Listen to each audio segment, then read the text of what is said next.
Mire, non aproveitou vostede o seu tempo para contarnos que tal a fin de semana, que foron vostedes de retiro espiritual. Non sei, non vou ser indiscreta, non lle vou preguntar se compartiu habitación ou non, pero eu imagino que vostede, porque fun ver como era o hotel no que se ia aloxar a Xunta, que estaría nunha habitación media, non? Nunha habitación normal. A habitación na que supoño que dormiu cada un dos conselleiros e conselleiras, porque non foron a un albergue do Camiño de Santiago, foron a un hotelazo, pois segundo a súa página web mide 20 metros cuadrados. 20 metros cuadrados, señor Corgos, é a metade do que vostedes queren que mida unha vivenda de 2 habitacións para unha familia con fillos nas rebaixas que meten nestes orzamentos, que baixa de 56 metros cuadrados a 38 metros cuadrados.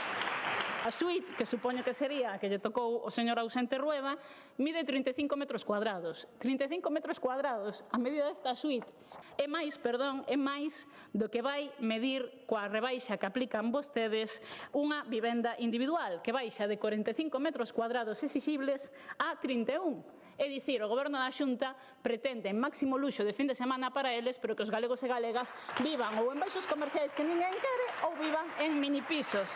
Este é o retrato do seu Goberno. Non sei se isto o de Galicia calidade, pero desde logo quedaron retratados.